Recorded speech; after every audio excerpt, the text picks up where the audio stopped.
உங்களுக்கு நிம்மதி உண்டாகுவதாக, தேவனுடைய இரக்கங்கள் அதிகமாவதாக. தேவன் என்ன சொல்றாங்கன்னா, தன்னை தாழ்த்துகிறவன் உயர்த்தப்படுவான். நீங்க தாழ்மையா இருந்தால் நீங்க உயர மேலே மேலே போவீங்க. அவ்வளோதான். இதுதான் ஃபார்முலா. நம்ம முன்னேறதுக்கு, உயர்வதற்கு. நல்லா தாழ்மையாக இருங்க. நீங்கள் முன்னேறணும்னு நினச்சா நல்லா தாழ்மையாக போயிடுங்க. தரை மட்டும் உங்களை தாழ்த்திக்கோங்க. சீன் போடாதீங்க, பெருமை அடிச்சுக்காதீங்க. சீன் போட போட நம்ம உயர்வை நம்மளே என்ன பண்ணுறோம், ஸ்டாப் பண்ணி நிறுத்துகிறோம். பெருமை அடிச்சுக்க என்ன நினைக்கிறீங்க? அவ்வளோதான். உங்களுடைய உயர்வை நீங்களே தடை போட்டு நிறுத்துறீங்க. அதனால் எங்கே போனாலும் வாயை கொஞ்சம் அடக்கி வச்சுக்கோங்க.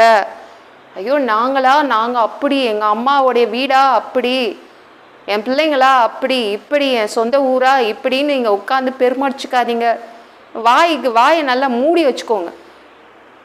வாயை திறந்த கவனமாக பார்த்து பேசுங்க. ஏன்னா தேவன் பார்த்துட்டு இருக்காரு. மார்க் போடுறது அவர் தாங்க. அதனால தான் நம்மளை உயர்த்துவது யாரு? தேவன் தான்.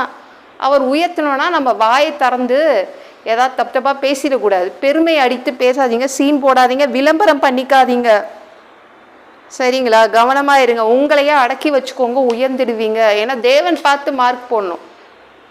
பெருமை அடித்தா உங்களுக்கு உயர்வு வராது. தாழ்ந்து போங்க. உங்கள் வேலை செய்கிற இடத்துல கூட உங்களோடு வேலை செய்கிற அத்தனை பேரோடையும் தாழ்மையாக இருங்க. எல்லாரோடையும் பேசுங்க. அவங்கள மதிங்க. ஃபஸ்ட்டு எல்லாரோடையும் மதித்து பேசுங்க. தேவன் பார்க்குறது யாருன்னா தேவன். உயர்வு வந்துடும். அவ்வளோதான். ரொம்ப ஈஸியான ஃபார்முலா தான் இது. உங்கள் தெருவில் சீன் போடாதீங்க. உங்கள் சொந்த ஊருக்கு போனால் சீன் போடாதீங்க.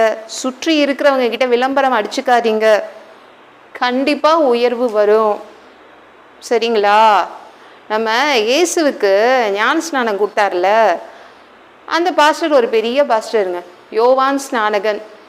பெரிய ஊழியக்காரர் அவர். சீன்லாம் எந்த சீனும் போடல பாருங்களேன். பெருமை அடித்து எதுவுமே பேசலை.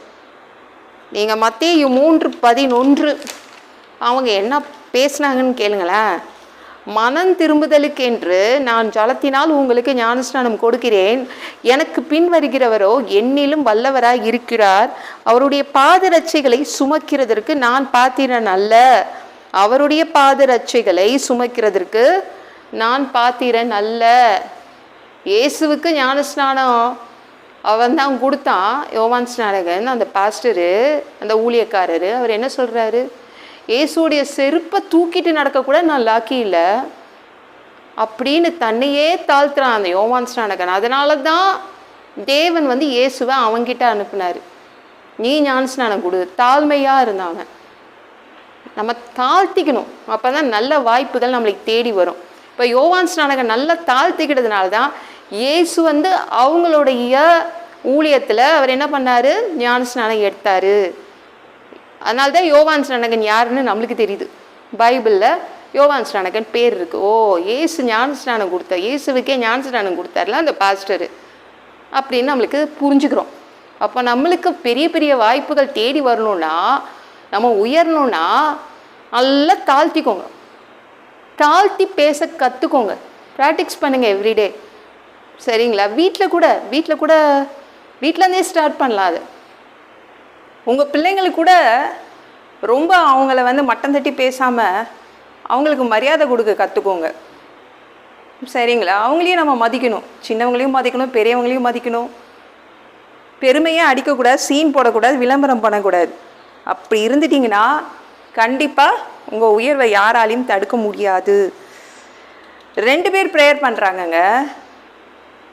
2 பேருமே ப்ரேயர் பண்ணுறத தேவன் பார்க்குறாரு. ஏன்னா தேவன் தான் நம்மளுக்கு மார்க் போடுவார். யாராவது சீன் போட்டால் பெருமை அடிச்சுக்கிட்டா அவர் என்ன பண்ணுவார்? அவங்கள உயர்த்த மாட்டார். இப்போ 2 பேர், ஒருத்தர் டாக்ஸ் கலெக்டர், ஆயக்காரன், இன்னொருத்தர் பரிசேயர். 2 பேரும் என்ன தான் ப்ரேயர் பண்ணுறாங்கன்னு பார்க்குறாரு. அப்போ ஒருத்தர் என்ன ப்ரேயர் பண்ணுறாரு? ஐயோ தேவனே, நான் பாவியாகி என்மேல் கிருபையாயிரும் அப்படின்னு. ஒரு டாக்ஸ் கலெக்டர், ஒரு பெரிய ஆஃபீஸர், அவன் பெரிய உயர் அதிகாரி. அவன் நான் ஒரு பாவின்னு சொல்லிட்டு தன்னுடைய மார்பில் அடிச்சுட்டு ஜெபம் பண்ணுறான். ஆனால் பரிசேயர் அந்த மத போதகர், அந்த பரிசேயர் என்ன சொன்னார்? நான் அப்படி, நான் இப்படி காணிக்கப்படுவேன், நான் அப்படின்னு பெருமையாக, ப்ரேயரே பெருமையாக தான் இருந்துச்சு. நான் நல்லவன், நான் பாவமே செய்ததில்லை அப்படின்னு தேவன்கிட்ட அவன் பெருமை அடித்து பேசினான். தேவன் யார் ரொம்ப நல்லவன் சொல்கிறாரு? இந்த டாக்ஸ் கலெக்டர் தான். இவன் தான் தன்னையே தாழ்த்திக்கிட்டான். நம்ம ஜெபம் பண்ணும்போது கூட தாழ்மையாக இருக்கணும் ஜெபம். தேவன் ஒவ்வொரு நிமிஷமும் பார்த்துட்ருக்காரு. நம்மளுக்கு என்னங்க வேணும்? உயரணும், எல்லா இடத்துலையும் நம்ம முன்னேறணும். அப்போ நல்லா தாழ்த்திக்கோங்க, சரிங்களா? நீங்கள் உங்களை தாழ்த்திக்கிட்டால் என்ன ஆகும்? ப்ரொமோஷன் வந்துடும், உயர்வு வந்துடும், சரிங்களா? இந்த குணம் வந்து டக்குன்னு வராது. இந்த குணம் அப்படியே நீங்கள் கொஞ்சம் கொஞ்சமாக பயிற்சி எடுத்துக்கோங்க, வர வர வந்துடும், சரிங்களா? உயர்வும் வந்துடும். இந்த வீடியோ பிடிச்சிருந்துச்சுன்னா மற்றவங்களுக்கு ஷேர் பண்ண மறக்காதீங்க. கர்த்தர் தாமே உங்களை ஆசீர்வதிப்பாராக.